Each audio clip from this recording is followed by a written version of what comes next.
Hello, I'm Richard Watts. I can't tell you how lovely it is to see all of you joining into this brilliant community today. Honestly, it's really moving. So I'm instigator and exec director of Culture Reset. Welcome to our second assembly, marking this particular moment in our journey together. First of all, some housekeeping.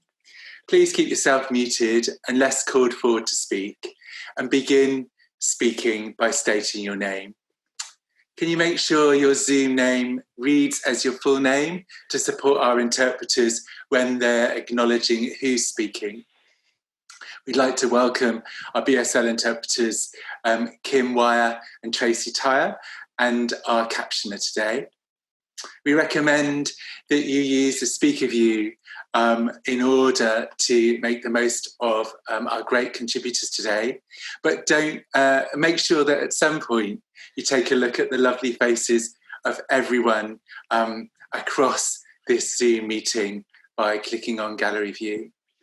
Feel free to make comments and share questions for our speakers in the chat. If you start comments with caps comments or start questions in uppercase questions, that'll help us to find you.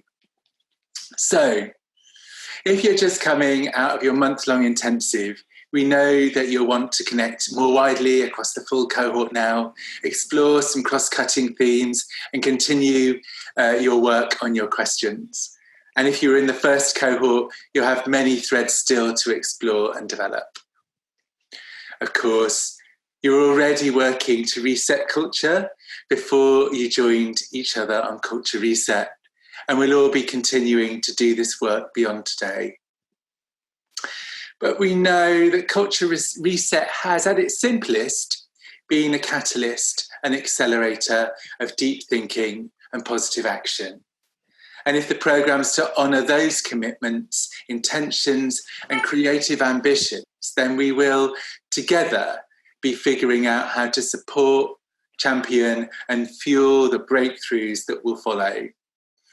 And as we move forward, I'd love to imagine that we continue our journey together in modified forms, shaped with, for and by you. Of course, Slack will stay open, but what else do we need to journey together, feel supported, connected and resourced? Let's imagine the next chapter together, and I'll talk a bit more about that at the end of this session. Right now, I want to describe what will happen today. We'll shortly hear from Claire and David, and then we're going to hear from 6 speakers for about 50 minutes, an initial 5 minutes each from them, and then 20 minutes for them to respond to your questions. Today, of course, our keynote speakers are internal from within our community. They're joined by a set of keynote listeners who are here to listen, understand from you what Culture Reset might involve, and help amplify your insights beyond this meeting of ours. Jenny Waldman, CEO at Art Fund, Nick Capaldi, CEO at Arts Council Wales, and Siva Phillips, Head of Arts and Culture Finance at Nesta, will be capturing what they hear in this session in a written reflection, which will be shared and published next week. Kwame Kweyama, Artistic Director at Young Vic, Anissa Moridadi, Founder and CEO at Beat Freaks, and Erica Wyman, Deputy Artistic Director at the RSC, will reflect back verbally what they've heard towards the end of this afternoon.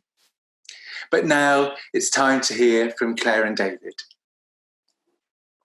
Thank you, Richard. It's lovely to see you all. I'm David Micklem, and with Claire Doherty, I'm the co-programme director of Culture Reset, and it's fantastic to be here at our second assembly. As you know, Culture Reset was conceived and delivered at speed as a rapid response to the pandemic and the related conditions. And what was always clear was that dedicated, focused time to explore practice and process with peer support and stimulus would open up perspectives and push forward new thinking. In developing the programme, we wanted to try something new, to carve out a space between a completely self-led online learning environment and a structured programme of tuition. to create a programme which foregrounds a self-directed process of developing your own question, stimulated by peers, and facilitated workshops and commissioned content. In doing that, I hope we've enabled the opportunity for you to go deep, to develop breakthroughs and get challenges from colleagues, and to really explore a depth of thinking around your work and practice. Hello, everybody. Now, we know that this has been done whilst the external conditions have increasingly applied extreme pressure to all participants involved. We've seen this intensify, particularly during the second half of the programme. So resetting your course within this kind of perpetual stormy sea continues to require extraordinary levels of tenacity and courage. Today, David and I want to share with you just a few early thoughts from watching what has resulted from 200 fellow producers working together despite these extreme conditions. And here's just a few insights from us. The past 6 months have revealed that change is both a kind of long-term commitment, but also requires radical action to move forward. We've noticed that this can sometimes feel like mutually exclusive approaches in the act of resetting. Do I advocate, collaborate, address the inequities of my institution or sector, playing the long game? But what then of new forms of creative practice? What space is left for making? But if I attempt to work on the radical creative act alone, am I ignoring the structural challenges we need to overcome? Our feeling from listening to you all is that creative producing is the act of holding these two things in tension at the same time. We might look to the way in which, for example, the toppling of the Colston statue in my home city of Bristol here was both a symbolic performative act, but also representative of 25 years at least of grassroots work to actively address systemic racism in this city. So both those things being held at the same time. We know that, as artist Oliver Eliasson has suggested, art does not show people what to do, yet it can make the world felt. And this felt feeling may spur thinking, engagement, and even action. So whilst the principles, the toolkits and strategies might be the structural work we need to reset our sector, we must not forget the ability of the work itself, however reimagined during a global pandemic, to show us things as if they might be different and to inspire change. Two further reflections from me. The first about power and privilege. In many ways, given the political context in which we're all working, it's no surprise that notions of power and privilege have been central to the conversations that Claire and I have overheard. What perhaps has surprised us has been the consensus right from across both cohorts around the urgent need to change in terms of who gets a say in our art and culture. There's been widespread agreement around demands for radical change and rapid and radical change in the power structures that still dominate our sectors. And we've also recognised that these are complex and complicated issues to resolve. These are uncomfortable conversations for many of us who are beginning to acknowledge our privileges. Uncomfortable because there are participants on this programme who we know have experienced exclusion, and those of us that have contributed to this as well are on the programme. As unconscious biases become conscious, I know that I've started to question almost everything deeply and profoundly. We've heard talk of the need for arts leaders in positions of privilege to step aside, to better share space, to create more inclusive initiatives, to invite others in. And we've also heard that the sector needs to support these changes carefully, generously, so that we don't set others up to fail. Support structures at a governance and at an operational level need to change, and we've been hugely encouraged by some of the ways in which we've heard you commit to action around these changes. The notion of relinquishing power, giving it up, isn't the same as giving up. Recognizing the space that I and others like me occupy and stepping aside, not stepping away, is one of the most important lessons I'm taking away from this programme. I'm deeply compelled by participants who've stressed the importance of listening as producers, directors, curators, knowing when to listen and when to speak. And it's these qualities and attributes that have inspired our notion of the keynote listener, the role of individuals in positions of power as active listeners committed to reflecting back what they hear. And my second reflection is on physical and digital learning.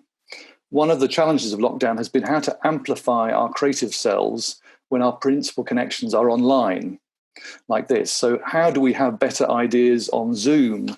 What methods might we find for enabling breakthroughs in Slack? How easy is it to develop new thinking, doing what we're doing right now, staring at a screen? A central theme of the programme, in the content of the podcasts and where we've been told you're listening to them, has been how to embody creative thinking. Over the past 8 weeks, we've been encouraged by feedback that participants have been going for walks with podcasts, journaling on the move, talking on the phone while walking the dog or juggling childcare. We've heard that time to reflect in nature, with friends and family, or just to walk around the block or the local park or Lidl have all contributed to some of the fresh ideas and solutions you've been developing. And crucially, talking to people you've never met before, people who are different to you. The pandemic has obviously accelerated our uses of new technologies to enable remote working and to maintain networks. And it's incredible. It still blows my mind that we can meet like this and share our ideas and our breakthroughs. And our screens have enabled so much throughout lockdown. And you fed back that our reliance on them has reduced opportunities to let our bodies get involved in ideas generation and problem solving. It's obvious to say that we're social animals, and arts and culture is often collaborative and always creative. And digital is an extraordinary tool. This is an extraordinary way of conversing with people that enables us to make and share in dynamic and democratic ways. But the pandemic has also realized the limitations of this too. I know that I have better ideas walking around the park with a colleague on the phone or side by side, or wandering the markets of Brixton, and how that reminds me of what culture means to other people and gets me away from my screen and out of my bubble. Participants, many of you have reminded us of all this, the importance of connecting in other ways, of the value of nature and the built environment as a stimulus, and that the real world can be so much more creative than the virtual. And a final initial insight from us. So we knew that all 192 participants of Culture Reset would already be predisposed to change making, but we hadn't realised to what extent. Participants, all of you, all of us, are already activists, actively involved in political and social justice to realise change within and outside your networks and your institutions.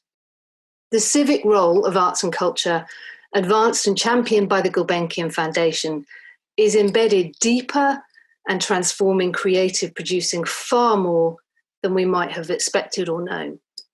However, we've also heard how lonely and how risky this work can be. David touched on the systemic inequities within the arts sector that are limiting the agency of the producer to realise radical change. And Kuli Tiari wrote on this yesterday in Arts Professional. We also know from the programme that the very nature of creative producing exposes producers to very particular pressures. Producers, and by that we're talking the widest sense of the term, are boundary riders of the art sector. Our process is essentially relational. We build relationships across sectors and consequently are directly intersecting with housing, social services, public health, education, rural and urban development, to mention just a few. This means that producers are navigating complex value systems and expectations beyond our sector. Perhaps you are doing that as the sole cultural institution in a small town, or a newly freelance producer unmoored from an organisation, or as a producer within an institution that is fighting for its survival. Addressing the isolation that is prevalent in producing is going to be fundamental if we are to realize the breakthroughs we are so capable of. So, broad, expansive, and inclusive networks that connect up and legitimize our endeavors are crucial. They give us confidence. They give us safe spaces in which to recognize unlearning and learning we need to do. They challenge our assumptions and reaffirm our breakthroughs. And perhaps most importantly, they can hold complexity and difference and enable a spectrum of approaches which enrich rather than contract the sector. This is the work of the boundary rider, of the chaos pilot, the producers who can and will reset arts and culture. Thank you. Thank you, Claire. Fantastic. So it's my delight to, in a moment, introduce our 6 keynote speakers. These are 6 people that we've selected from the 192. We could have had many more, but time allows for 6 this afternoon. And we've asked each of our 6 speakers to speak for up to 5 minutes. And what I would like our listeners to do, by which I mean the other 180 odd of you, is if you have questions specifically for any of our speakers as they're speaking this afternoon, if you could put them in the chat, write the word question in capitals and ideally perhaps in brackets after to whom you'd like to address the question. We will do our best to capture those, and then we'll have 20 minutes after the speakers have spoken to ask them some of those follow-up questions. So please do capture those questions, and when it feels right, put them in the chat, and we'll try and address those back to our keynote speakers this afternoon. So in no particular order, but I'm hoping Mary is with us. It's my delight and pleasure to introduce Mary Cloak. Mary, are you here?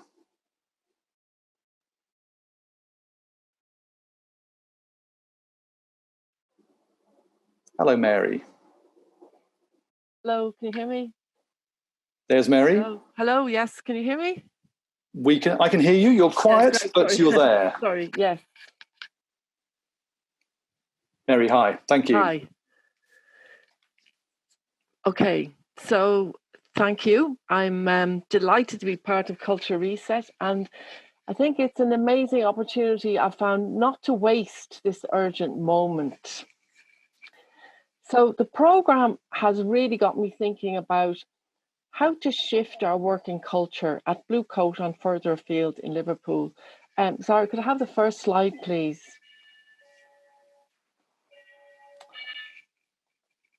Can everyone see the slide?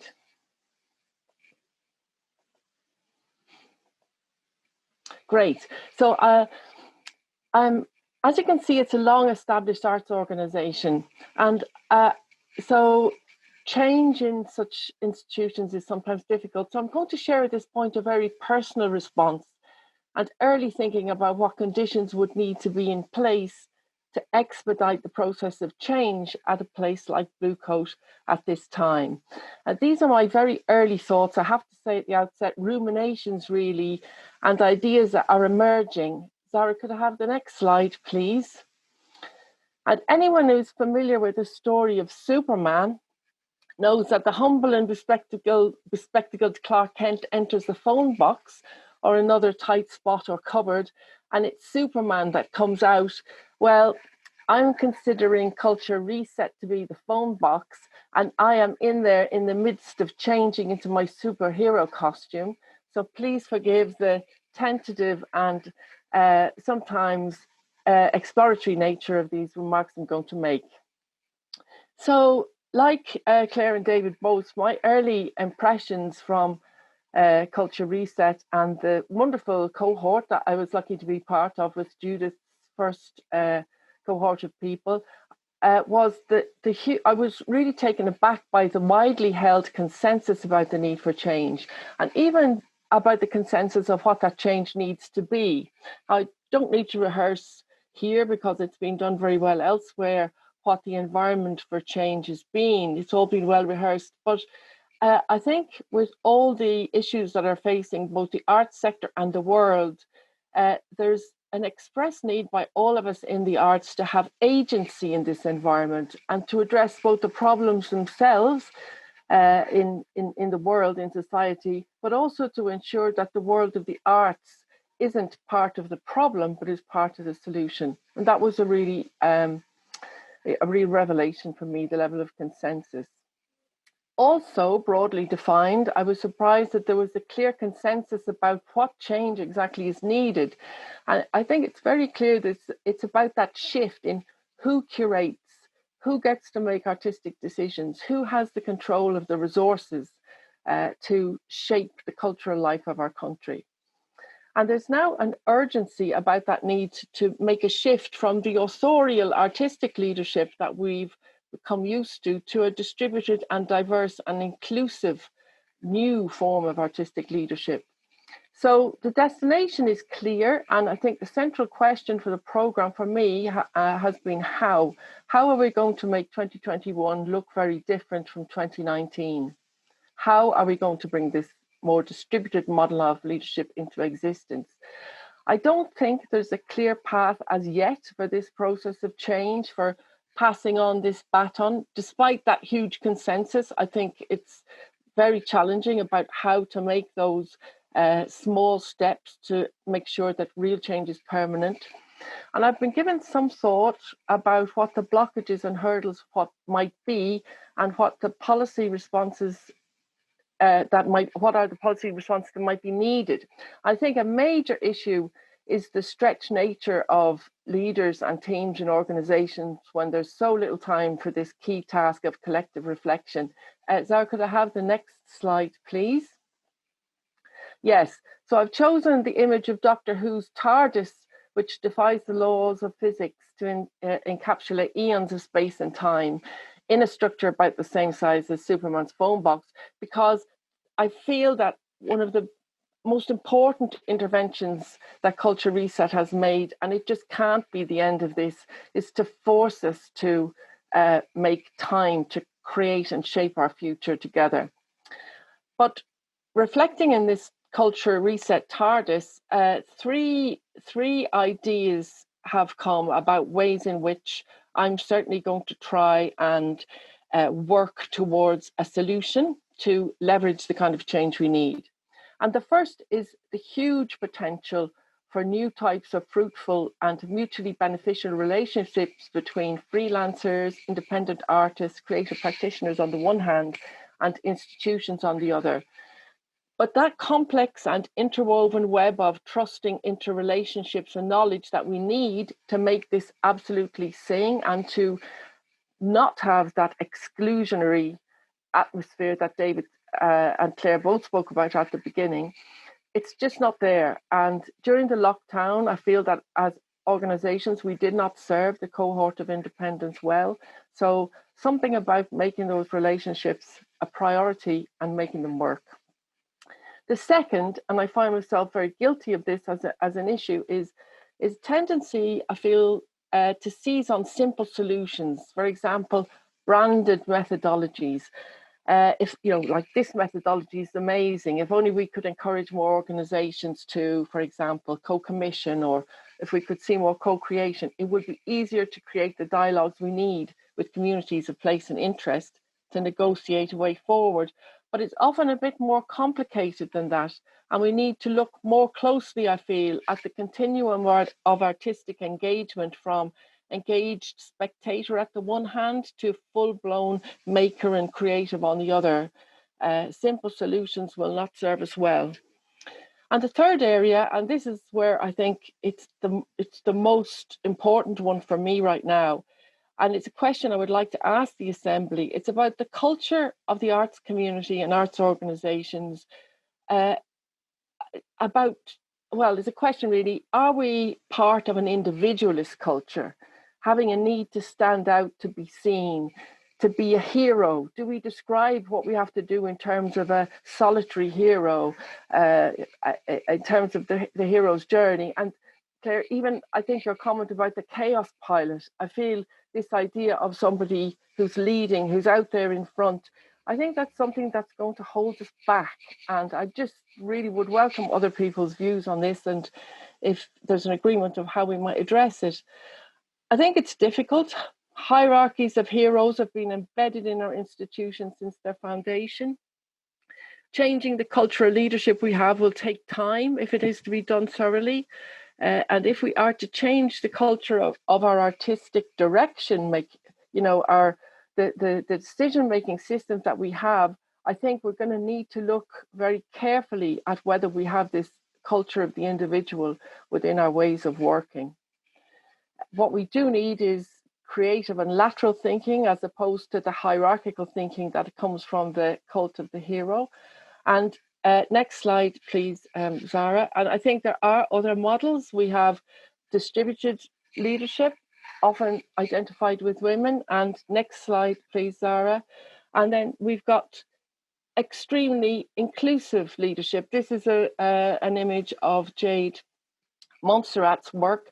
When she makes an installation or an exhibition, she says it's not complete until people come in and sit in the spaces she's created to make the work. And that's the motif I'd like to carry forward in reflecting further post-Culture Reset. Thank you very much. Mary, thank you. That was fantastic. Thank you very much. I'm going to move on, encourage us to put any questions that we've got for Mary in the chat, capital letters question to Mary, and then put that in the chat. We'll do our best to get to those in a moment. But we're going to move straight on and introduce Johnny Kotson. Johnny, hi. Hi there. Can you hear me? Yep. Brilliant. Great to be here. Thank you for asking me. 5 years ago, in September 2015, I walked into the Art Council of Wales and met with an officer. I told her that I wanted to create a cultural space led by deaf people in Wales. I asked her how she thought it might be possible. She was really negative about the idea. In part, her response showed a lack of understanding about deaf artists in Wales, our need, our access requirement. But if I'm honest with myself, I probably wasn't quite ready. The mountain was bigger than I thought, and I needed to be better prepared for the climb. I left with the feeling that my vision wasn't possible. But that back was a turning point for me, a moment which propelled me into a new journey to focus on making it happen.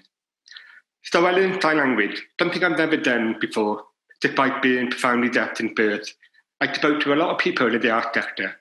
I volunteered with theatre organisations. I participated in workshops, even though they weren't always accessible to me. Then I got more proactive. Despite the challenges, I began running inclusive workshops in schools, universities, drama youth clubs, wherever I could. I even set up a deaf theatre club in a venue in Cardiff, the first in Wales. And then I began performing, telling my story, my authentic experience, not as a trained actor, which I'm not, but as an artist. That eventually led to the Edinburgh Fringe last year, which seemed like a world away now. I did anything which happened before Corona. I only took the plunge to perform because I felt it was the best way to reach out to marginalised and disadvantaged community, to begin a conversation. As a deaf person growing around hearing people, I was never encouraged to perform. Sometimes even I would actively discourage. So I never had any self-belief when it came to performing. Whether it be through performing or now consulting, I'm finding outlets to share my story in a way that resonates with people, in a way that it can inspire others, especially marginalised people, deaf people, people who feel very isolated. I've been doing speaking events. I know stage fright is a big thing for everyone, but imagine for a moment how it might be for someone who's very conscious that they sound different, alien, even to those who've never talked to a deaf person before. The lesson, at least for me there, had been adapt, find alternative ways to operate in new realities of closure, lockdown, social distancing. The question I posed with you a few weeks ago would almost to see the exact same one that I raised the Art Council of Wales in 2015. It's a burning question. It's a question that burned inside me for years. I've long felt strongly that deaf people could play a greater leadership role in the art world, in art projects, and this could offer huge benefit to the community at large. The question in my mind, never whether this was a worthwhile pursuit, but it's only how to realise it. One possible concept which I developed through my experience with the Culture Reset this summer is for a deaf-led cafe. I often wondered whether there should be a cafe that's deaf-led in Wales. and what that might look like. The cafe is not a cafe for deaf people. It's not a cold canteen in a charity association. It's welcoming, it's attractive, it's accessible to the community. It's a fun place to hang out. And because all the staff are deaf, it's also a place to learn. These coffee houses have taken off in recent years. They expose hearing people to deaf culture, and for the first time in their lives, perhaps they learn to say hi or thank you in sign language. That brief memory of what it'd be like to live with a normal sense of auditory perception that creates empathy. So what I dream for is far more than Starbucks for the deaf. It's a cultural bridge.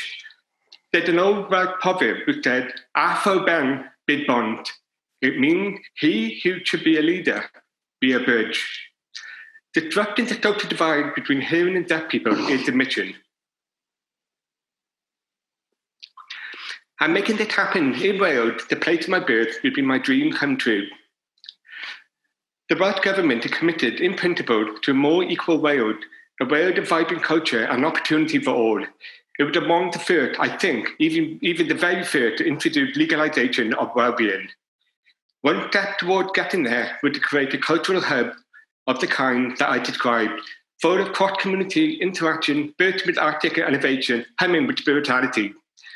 Culture resetting enabled me to transform my dream into a project.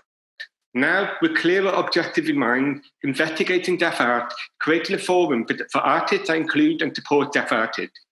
I'm better equipped to move ahead, to consider the pros and the cons of different partnerships, venues, and sustainable models for success. This experience has opened up to deeper questions for me, real, personal, and collective identity questions like whether deaf art should be perceived as deaf art, or art by deaf people, or simply art, or whether artists should be commissioned because they're deaf, or because they're artists, or both. I'm not sure if I have all the answers yet, but I think the notion we discussed in this forum of developing a manifesto could play a crucial role in shaping possible answers to these questions. What I'm sure about is that I'm not looking back, not fearing rejection or failure like I once did. I'm looking forward. I have a clarity where I see myself in 5 years from now on, about the value where I want to invest my time in nurturing. On September 11th, 2025, I see myself waking up, drinking a fresh brew of coffee, reading the Southwest Echo, my local newspaper. I stumbled across the headline, "Artist commissioned to produce a major piece of work for the Wales Millennium Centre." That artist is a graduate of my creative hub. The artist also happened to be deaf, but that's no longer an essential point to make in the headline. What a great start to the day. I decided to switch my phone off for the day. The first time I've done in a long time, so I could remember. I could do that now and stay calm. I trust my staff for the hub. I want a day of reflection with my family. I think I finally deserve it. It doesn't matter so much what happened on September 11, 2025. What matters is that I can live up to the values of my manifesto, inclusion, bring the social gap to diversity, leveling the playing field, the experience of the otherness, commitment, self-belief. I'd like to end by echoing the sentiment of another deaf artist from this cohort, Ruth Montgomery. Ruth believed passionately about the need to think about the future of deaf leadership, the need to reach out across deaf communities, the dependence of deaf people, which is now closer to my heart than ever since my kids were born, and the overall role of deaf people in theatre, dance, visual art, and music. We need to be more engaged. We need to be consulted as key players thinking about the art. There is so much more for us to be recognised as creative and language minority. I hope that my project will play a role achieving this status. This experience with culture research has been an accelerator for me, enabling to release some of the ideas swirling around my head in a way that I now feel comfortable talking about openly with you and others. This is a priceless asset, and I hope this network will be sustained. It means a lot to me, especially in an incredible and difficult, challenging time for the art and the artists, both deaf and non-deaf. Diolch, thank you, and I hope to see you in the first ever deaf-led World Cultural Hub soon. Diolch, Johnny, thank you for that. Wonderful, absolutely wonderful. So we're going to continue to capture questions for Johnny and for Mary and others in the chat, but we're going to move on straight away to Alison Buchanan. Alison, hi. Hi everyone. I just want to thank Gregory Nash and my wonderful cohorts.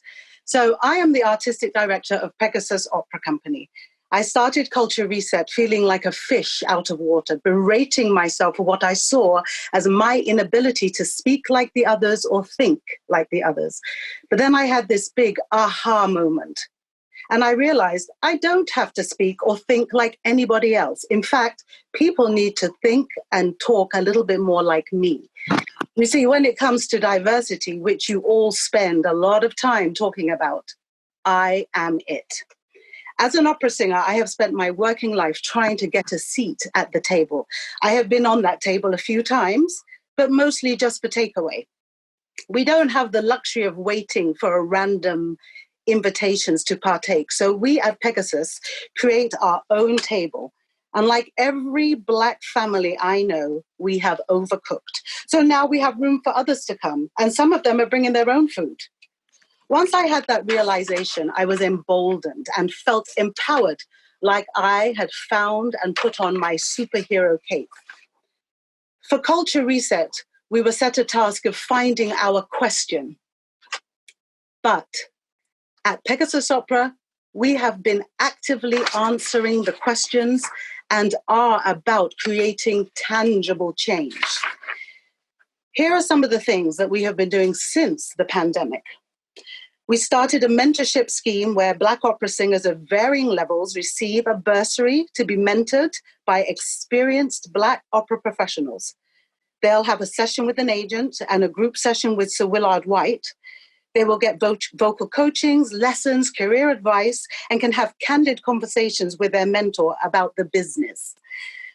We have launched a talent development agency where we seek and create job opportunities for Black and Asian singers, where we can help them to hone their skills. We will put on showcases and be a place where other companies can come to source Black singers. We are commissioning our Windrush opera for 2022. Shirley Thompson, OBE, and Winsome Pinnock are currently on board. We have had much interest from other companies who want in, and we intend to tour this opera, which will be accompanied by educational modules and an exhibition. When George Floyd was murdered, we brought together singers from the UK, from America, and other countries, all Black singers, to sing the Pegasus battle cry, a piece called Make Them Hear You from Ragtime. It's on YouTube. Furthermore, we tweeted asking British opera companies to stand with us, which of course they said they did. So we took it a step further. We challenged them saying, nothing will change unless we start to have uncomfortable conversations and you start hearing our truth from our perspective. We are tired of the lip service. This is where you are failing, and we laid it all out, inviting companies to come and have a real and open dialogue with us.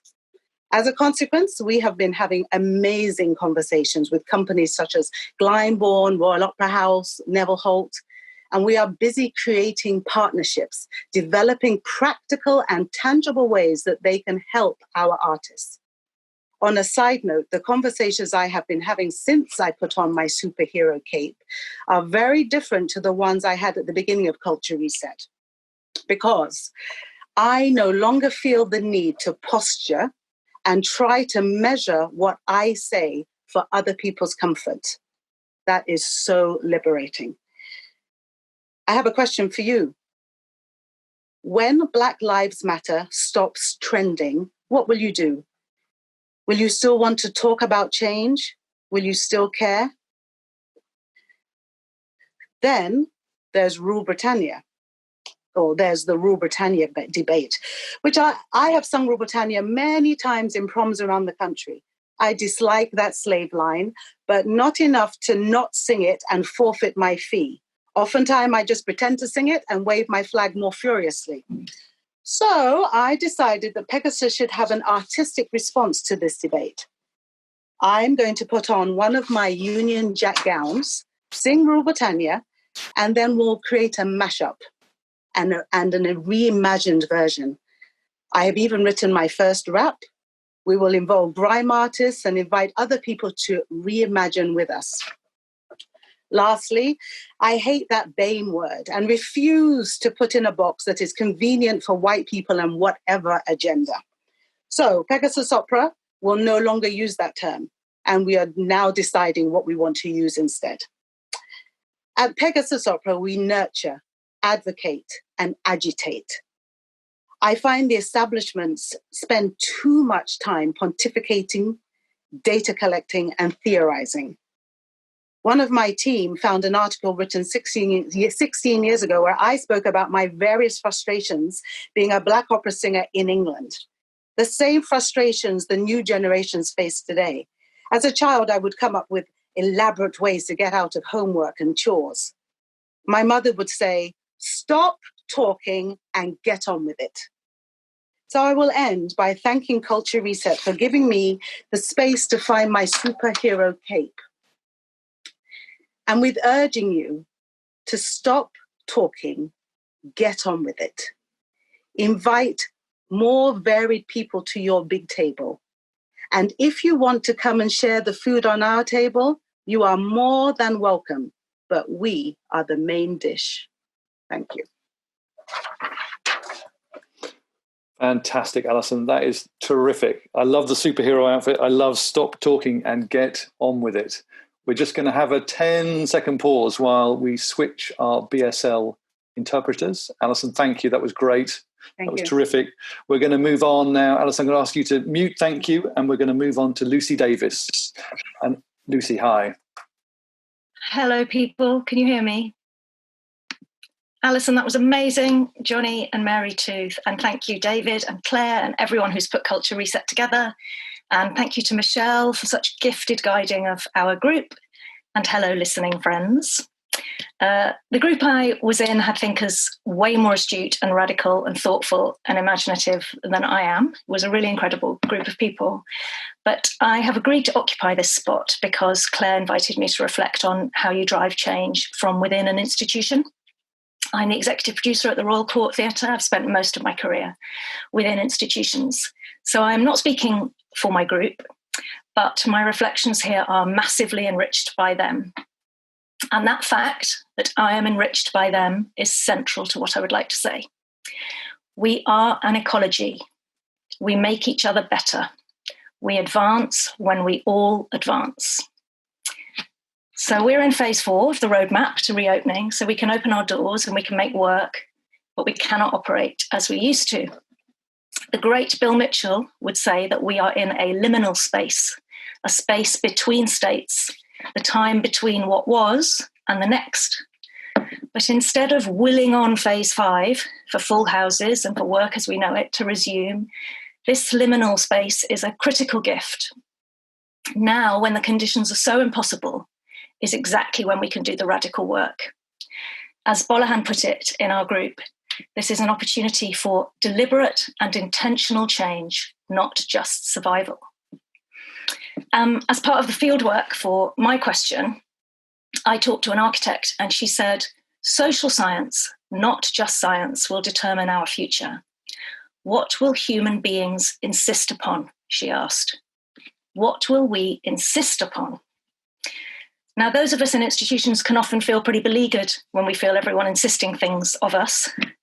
But during this time, we simply need to join in and insist upon things too. Now, while the conditions are so impossible, while everything is so vulnerable, while we are in this liminal transition space, insisting is an essential and positive act towards change.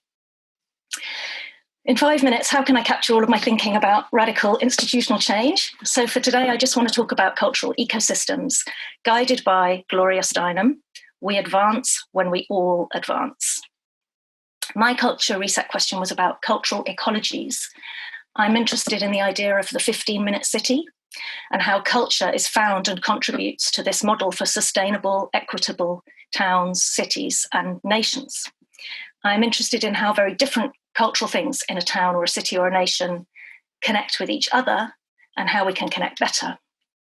David, in our group, talked of the cultural ecology as a forest. And this image of the forest has stayed very strongly with me. He said, how do we tend to and attend to our ecosystem? In this COVID storm, some trees have fallen and others will fall. How do we tend and attend to death and regrowth with care? As in any storm, the biggest trees are the most vulnerable. So the big institutions were the first to start sending distress signals. Those big trees that swallow up so much resource and get so much light were now able to access the right power sources to fight for their own survival. But on what terms? The smaller companies, the smaller trees, proved to be much more resilient, adaptable, miles ahead, visionary, imaginative, thoughtful.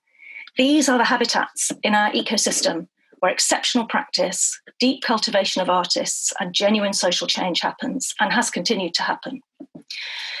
And of course, the majority of our forest is artists, and they urgently need an effective and evolving ecology of habitats to survive and thrive. Last night, we had a Zoom with some artists that we would have been working with during this season, speaking specifically to anti-racism work. One of them said, she doesn't want to come back and make work in theatres until the change work is done.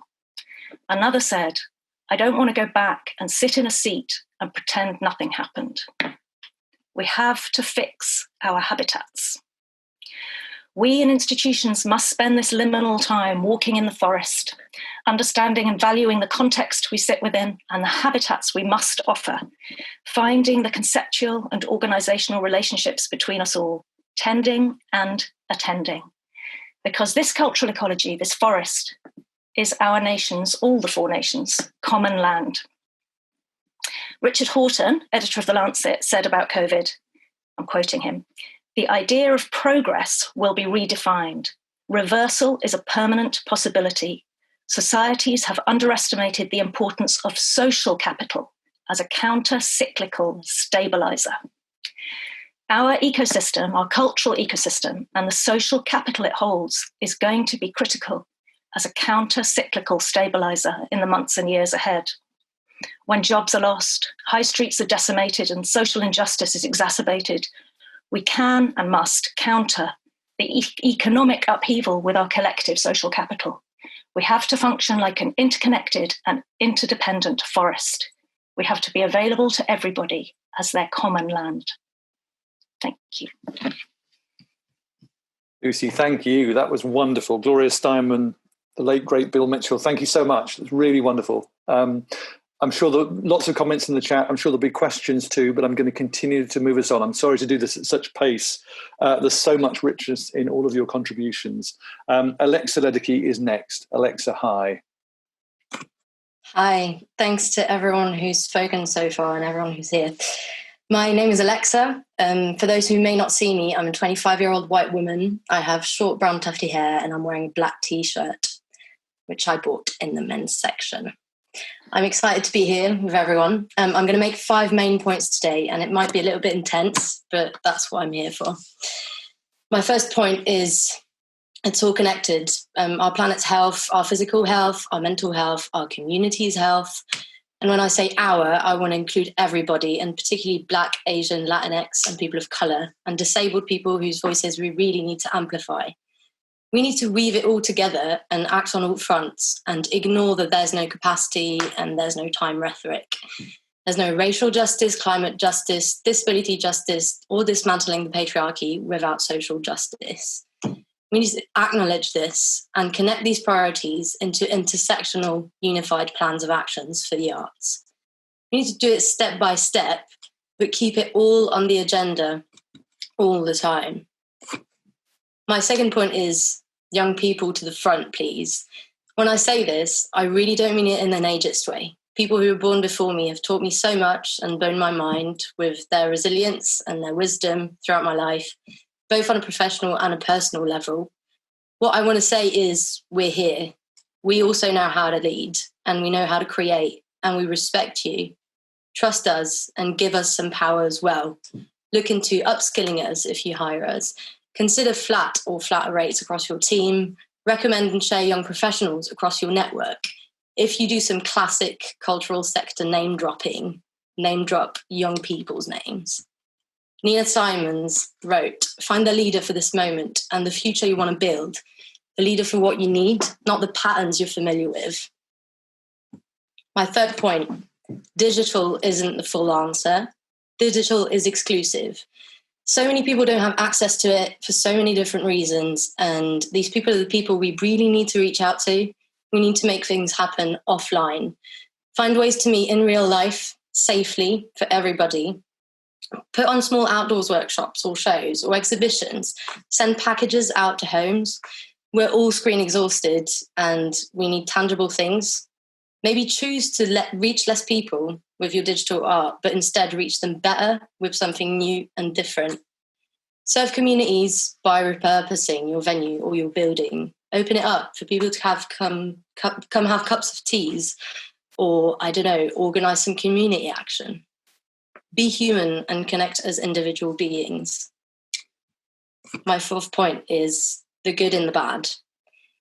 We're basically currently going through a shitstorm. The internet has supported unifying important movements, but it's also become a bad news feed where people in groups captivate and activate others with their opinion.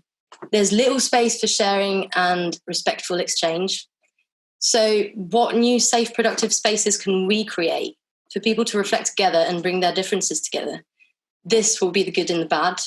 We have an opportunity to think carefully about how we use language to make sure it motivates people to act rather than cultivate feelings of fear and helplessness. We have an opportunity to prioritise the use of technology to make culture accessible to everybody instead of using tech to only impress the senses. We have an opportunity to create new striking aesthetics that will amplify important, unheard, silenced stories. My last point is that we're the trailblazers. If we weren't, we wouldn't all be here right now. Arts and culture and the third sector, our values challenge capitalism and the harm that it does. We've got the power to inspire and connect people to go against the status quo and to tell new stories that make people rethink and act. There's a women-run theatre company called Pigfoot who power their shows with 2 bikes on a stage and don't use any venue lighting. Let's commit to create and programme radical new work like this now. Art that expresses the future that we seek, not playing it safe ever again because we should have stopped years ago. Representation matters. Be representative of race, disability, and gender in everything you do. And be real. I want to close this with a quote from Elif Shafak, who said, "Just as we need sisterhood against the patriarchy, we need otherhood against bigotry." Thanks a lot for listening. There's a lot more to say. I'm going to try and release some content following Culture Reset to share all the things that I've learned, and I'd really like to share it with all of you and others as well. So it would be great if you wanted to connect on social media. I'm going to put my handles in the chat, and I'll also put the handles for Diversity, the amazing company I work for. Please give us a follow as well. Cheers. Alexa, thank you. That was wonderful. And we will definitely make sure we share that content and other content you've got with the cohort and more widely. Thank you so much. That was fantastic. We're going to move on again. And it's my delight to introduce Simon Casson. Simon. Hi, everyone. I'm Simon. I haven't prepared anything. I haven't written anything down. I just wanted to say that I was quite grateful to have the opportunity to think about these kind of things. You seem to be so busy all the time, kind of delivering, doing shows, being right in the kind of centre of it, that I never really seem to get the chance to think about the bigger picture. And then, these big things happened this year, like the COVID thing and Black Lives Matter, and it's changed everything. And sort of thank God it's changed everything as well. And it was really good to have the opportunity to just kind of think about what we were going to do. I've been doing this for 25 years, just making it up as I go along. Lucky to get quite a bit of funding, and but kind of so busy putting it on that I don't really get a chance to kind of stand back and think about it. And I feel like I'm in my early 50s now, so I'm about halfway through kind of this thing. But But I don't just want to give it up, I want to use what I've learned over the last kind of 25 years. I've always been obsessed by class and this kind of idea of making the working class theatre. And I've been bashing away at it for 25 years and haven't managed to do it, to be honest. But it was really good to do the workshop stuff because this culture reset thing, because it just gave me an opportunity to just kind of think about what it could be and talk to people about what it could be. And I did get some good ideas about that. So, yeah, that's all I got to say. Thank you. Thank you, Simon. Thank you so much. Thank you, Simon. Thank you, all of our speakers. So much inspiration, so much personal reflection on the 8-week experience that you've had and where this might go. And also a really strong sense that, in Alison's words, we're not just talking about it, we're getting on with it, paraphrasing Alison. So thank you so much for that. I'm going to ask if you've got any questions, just to stick those in the chat. We've got a couple of minutes to do that, but we've got a late submission, which is that there are a group of undersigned individuals from one of the groups who've pulled together a manifesto. And if it's okay with you, I'm just going to spend a couple of minutes reading that manifesto to you. So this is our 7th contribution, a late contribution from one of our groups. And apologies, this is the first time I've read it out loud. So we are a group of practitioners across different areas of the cultural sector who have come together over 4 weeks to challenge ourselves to change how we work. We recognise the similarities in our concerns and would love to see the following from our funders. Where we mention something that you already do, it's because we'd love there to be more of it. Number 1, more working together across different types of funders, trusts and foundations, arm's length funding agencies, standalone lottery funders and others, and for the funders of our sector to learn from those who fund other charities and social enterprises in different ways. Number 2, consultancy on funding priorities that is more nuanced, that recognises access issues and neurodiversity and provides different ways for people to engage and feed in. Visible consultancy that allows people to contribute to creating funding opportunities, funding priorities, possibly on film, talking to experts and discussing why they've made decisions about priorities and what's informed that. Number 3, that form filling cease to be the single method of application. We understand that it can be easier to process, but we see evidence that it encourages a sector to become good at filling in forms, and that artists and people who do not possess those skills continue to be overlooked.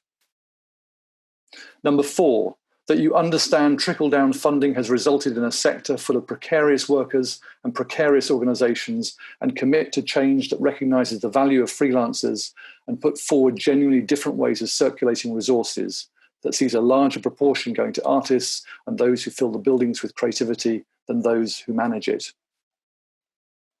Number 5, that we find a way to combine and fund bottom-up as well as top-down thinking across our sector. Number 6, that in your funding offer, you understand genuine co-creation cannot provide outcomes at the application stage and increase the funding for methodology. Number 7, a recognition that our over-dependency on relationships is still marginalising the same people it always has. And number 8, we ask that you work with us to improve trust and understand the level of exhaustion in our sector, listening to the various experiences and possibly even having problem-solving units.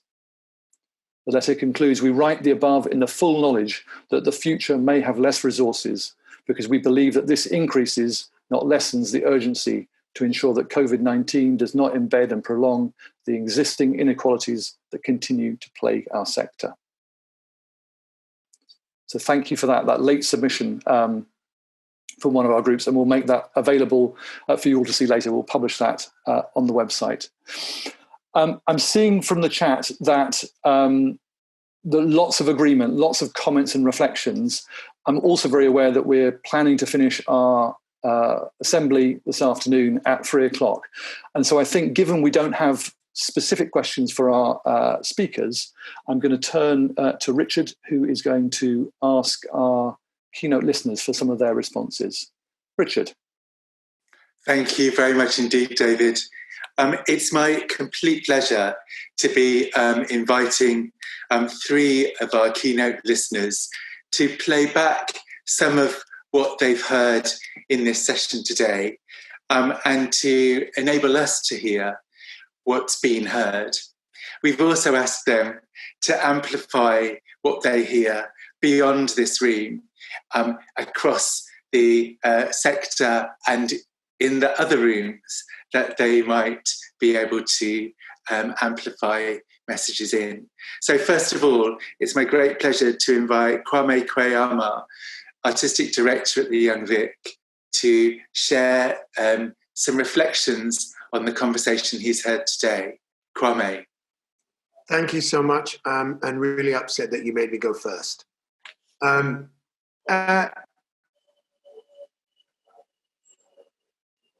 Interesting.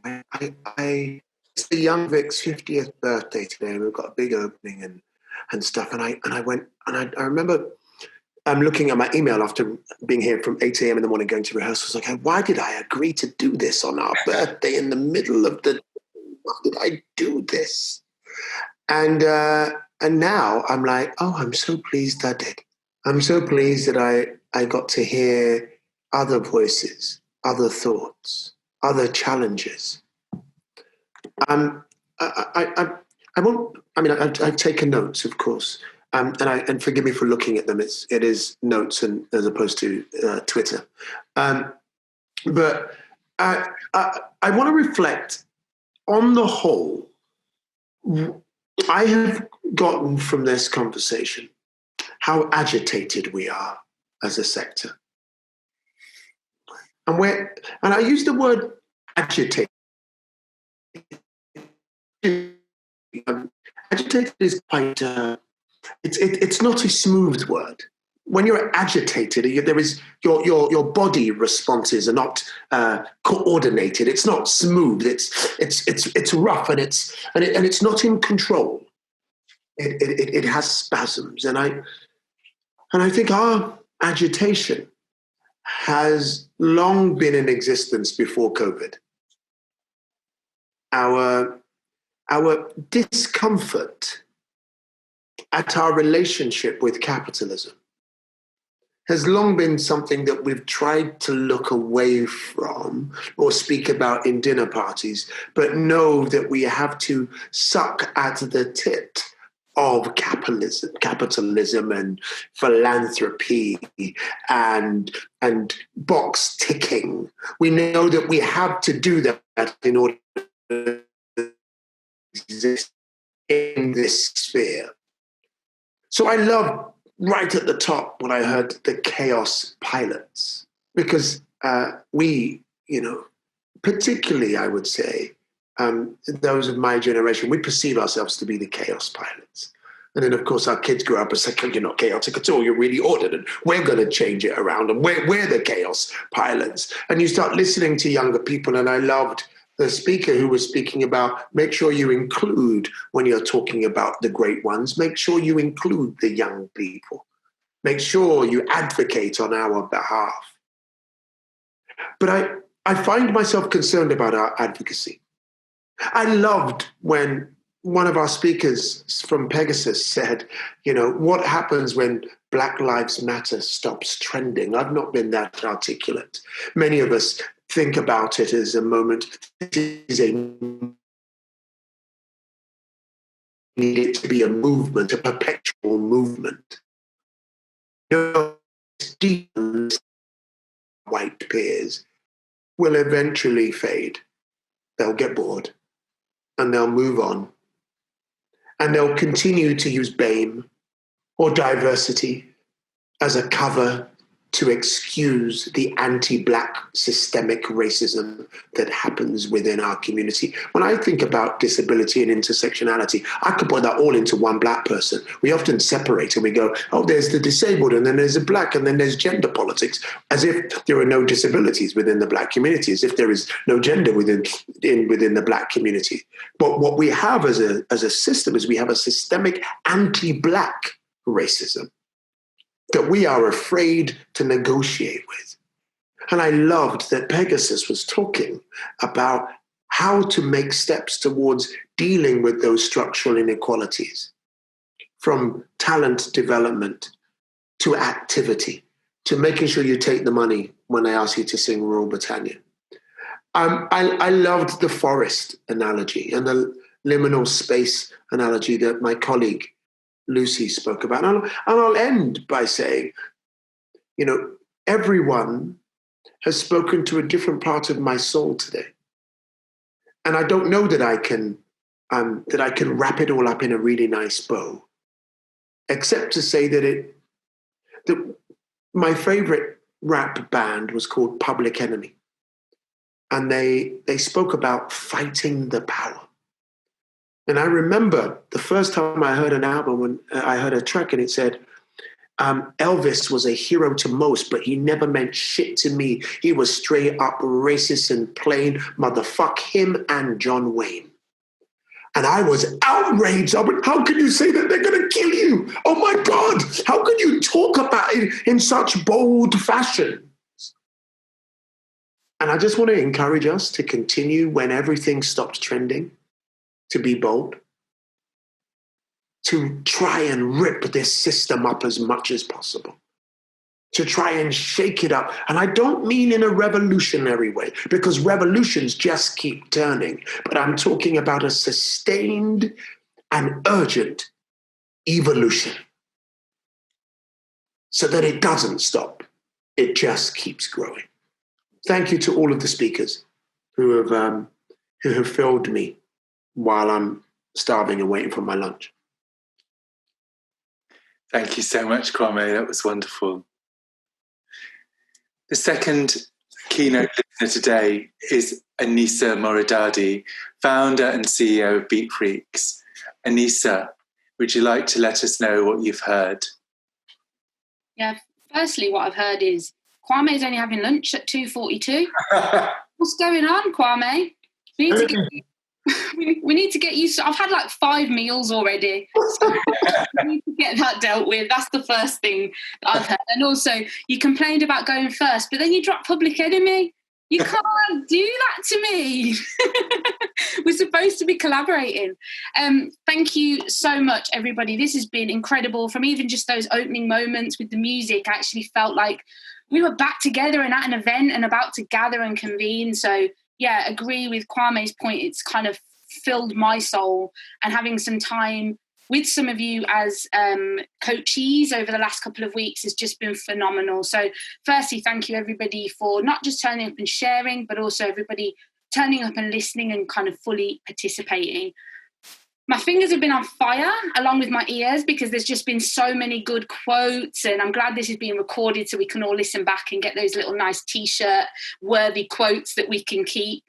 I think that the main thing that I have heard is that you have processed the realization that we do know what we want to do. We know the injustice. We know the inequalities. We know the issues. But that we are always too busy, too frazzled, too isolated, too stressed, too distracted to get to the how work. And I think what everybody has talked about today is the ways in which we must start to get to the how, and not let us get distracted by the people who say, well, let's just talk about that for a little bit longer. Well, tell me more about that. You know, you hear Alison's, fearless, unapologetic, we're getting on with it, to Johnny's dreamy 2025 vision that's really clear. These are acts of resistance to say we will not be distracted. We know the work that needs to be done. And that work, I think there's also a realization that work was never going to be one moment of culture reset, right? It was never going to be, we pressed the button, we've blown it up and we've gone from there. And I think that speaks to Kwame's point about this is going to be sustained, continuous, deep work. And I think Alexa's moment of, we need to keep this on the agenda at all times is really kind of summarizes that. I think for me, the last thing that I would say is kind of this notion of interdependence, I think is something we're really worried about, because we're really worried about being codependent as people. And the piece around kind of, perpetuating the hero's journey and the individual, I think we're really afraid of acknowledging our interdependence with each other, our interdependence actually between institution and individual, and our interdependence between planet and people. And I think every single person spoke to that interdependence today. How can you use that, work with that energy, own that energy, and actually think about, well, not just what you're taking from people, but what conditions you're creating so that the culture can be changed for everybody, and what are you participating in doing that? I think I've heard a lot that will change my practice and the way that I think, and I'm really looking forward to seeing the written reflections, because I think that there's a real chance to share this much wider and get out, the experiences that you have had.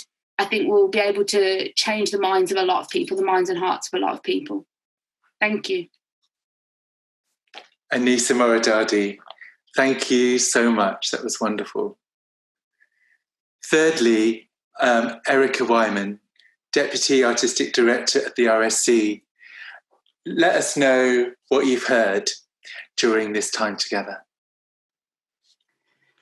Thank you very much for that invitation, although as a white middle-aged woman who is in a senior leadership role in a royal institution, very big tree, I can't possibly do justice to the invitation to radically listen by trying to sum up what I've heard. So I guess I pledge to really keep listening, which for me is about finding a number of the tightropes that lots of speakers have spoken about today. Not just that I'm struck by the long-term evolutionary, this is a life's work, next to we need to do this now and we must not get distracted. I agree wholeheartedly.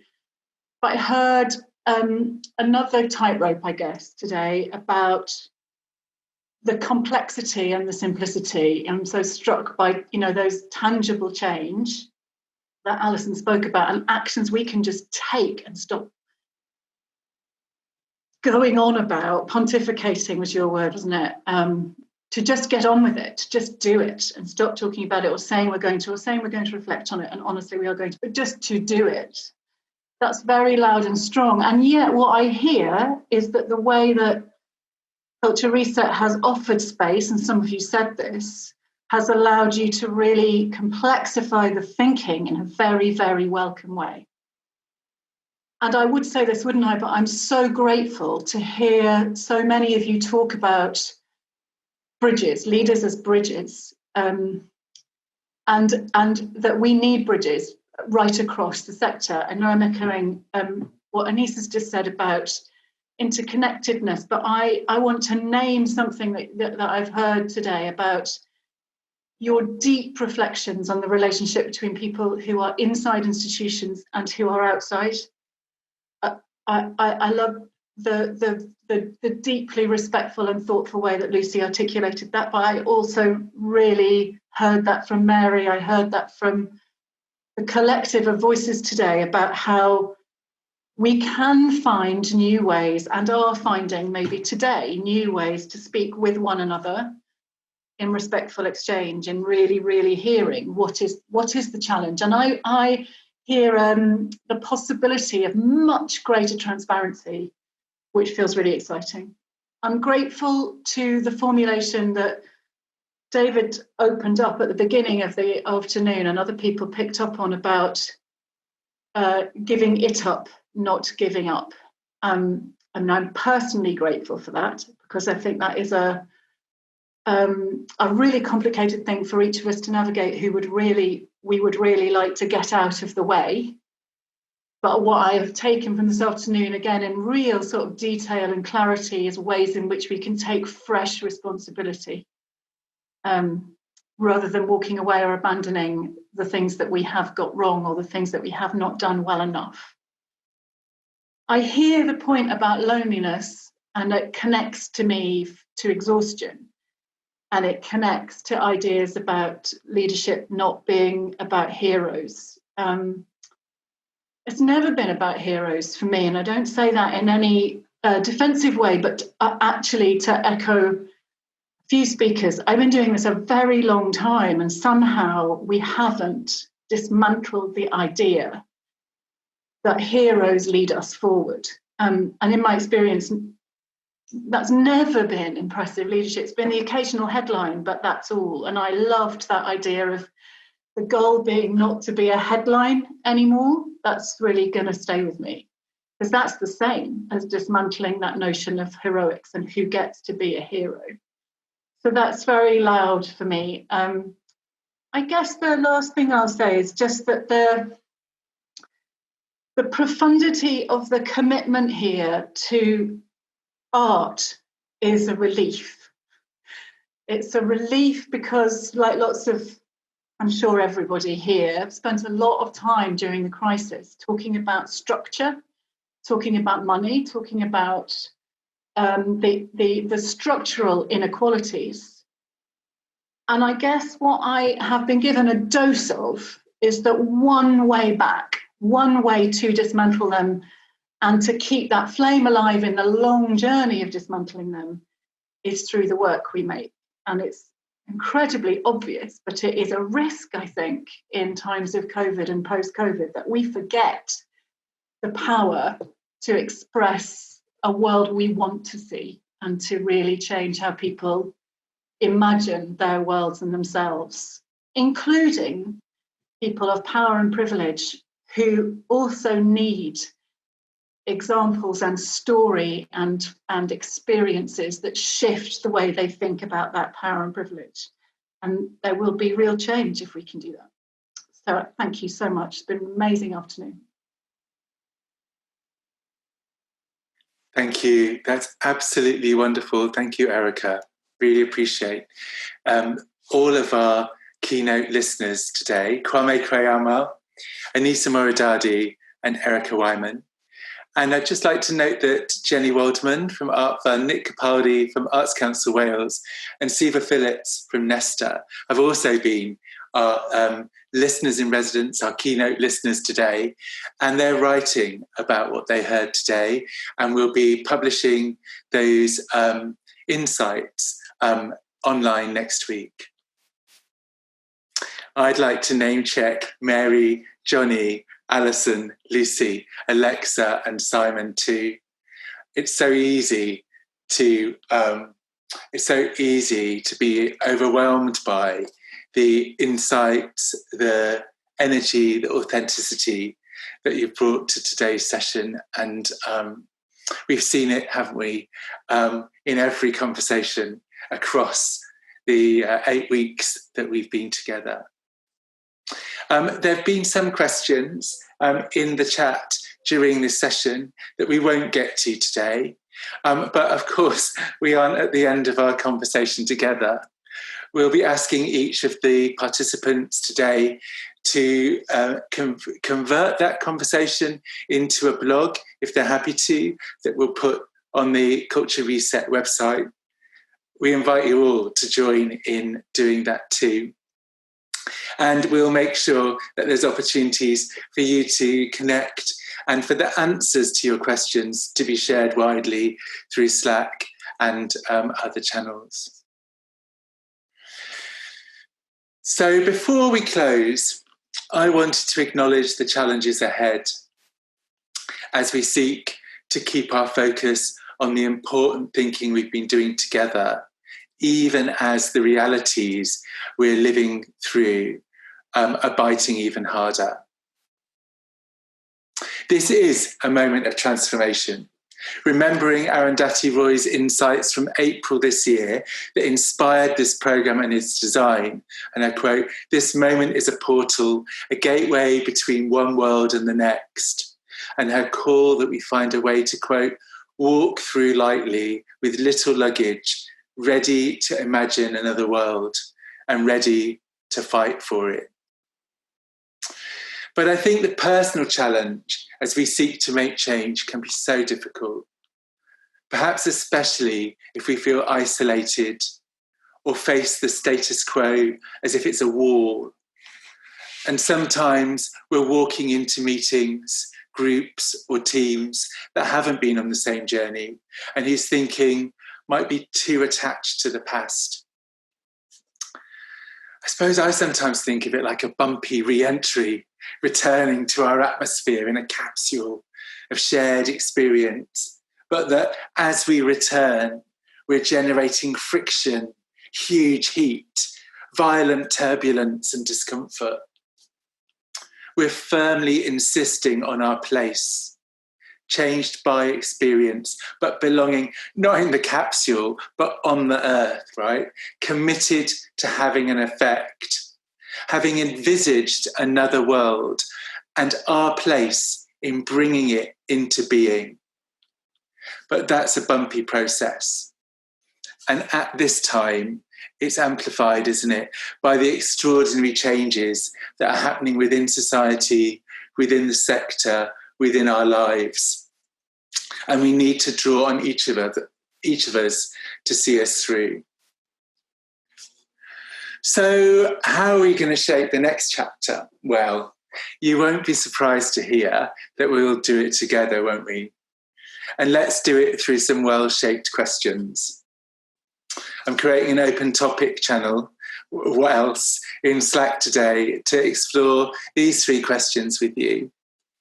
Number 1, what might we put in place together to support our Culture Reset community through the rest of this year and beyond? Number 2, as we continue to support each other in our enduring work to reset culture, how do we ensure that care is built into that process and support? Number 3, how might we collectively amplify our voices, helping to create the conditions needed across our sector for a culture reset to realise its ambition and intention? Let's all continue to support the spirit, momentum and community you've created in ways that our collective resources allow and that serve us all. What might that look like? Well, let's keep convening meetings, meetups and conversations so that we keep connected. And I suppose for our part, we will, of course, keep Slack open permanently. That feels like a really natural thing to do. Let's lobby and advocate and invent. Post blogs on the Culture Reset website. Medium's also good, isn't it? No doubt together we'll find other ways to affect and change. Let's meet to share progress. We can organise some further meetings and assemblies. You might want to self-organise and link to What Next or task force meetings and the like. Let's find ways to resource reset ideas and creative responses. For our part, we'll talk to funders about the potential of a small R&D fund that could support some of the ideas you've been shaking up. But I'm sure that many of you will have other ideas to access resources too. So let's keep exploring. For now, though, it's time to say thank you to Zara Rush, to Hardish Burke, to Michelle Taylor, to Samanwa Sesha, to Vicky Igbokwe, Sandeep Mahal, Gregory Nash, Srila Ghosh, Tan Sindan, Annette Corbett, Judith Knight, Radine Carter, Becky Pelly-Fry, David Micklem, and Claire Doherty. To also say thank you for making this what you chose to do this summer. To thank you for your commitment, your painful, unstoppable, ambitious, relentless, unwavering sense of calling. To reset culture in order that our society is through that effort, reset too. Thank you so much. Goodbye.